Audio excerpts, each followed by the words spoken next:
This evening here at Archbishop's House we've had a second meeting with another wonderful group of young people.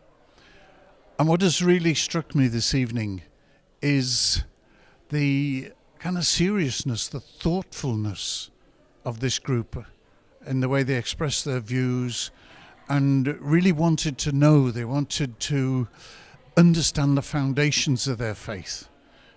We had discussion even of different philosophical stances in the world and how that understanding of human nature leads to faith or leads away from it.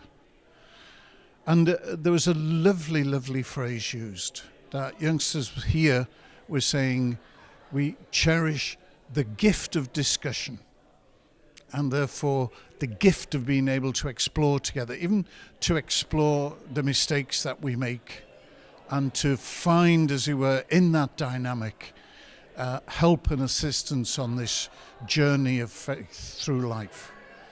A number of them talked about the call to holiness, and there's a desire to kind of travel this journey of faith. And I was wanting to say to them, and you know, the older you get, the better it gets. And because the call of that holiness becomes a bit more persistent. And I recall words attributed to St. Francis on his deathbed, that he looked around his brethren and he said to them, "Brethren, let us begin to love the Lord, because so far we've made little progress." And when I think of myself and the little progress that I make, I find those words very consoling.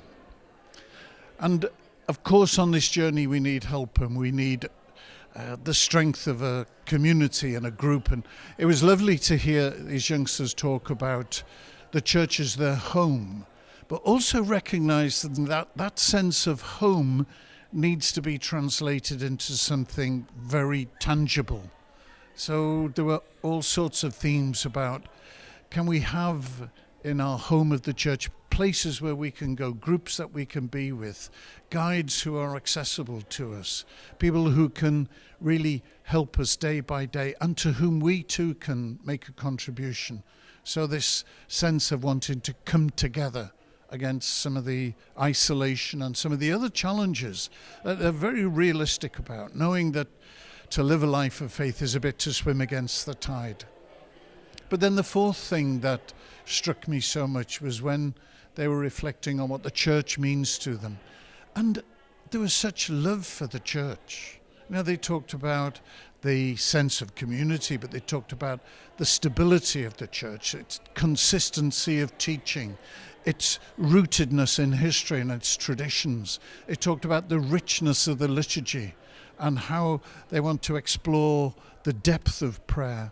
And all of that spoke to me of a real love for the church. And I said, you know, we priests need to hear that, because sometimes we priests, we can think we're pushing a stone up a hill. But to hear these young people talk about their love for the church, for me, was a great blessing and a great encouragement. And I was very happy to thank them for the witness that they give.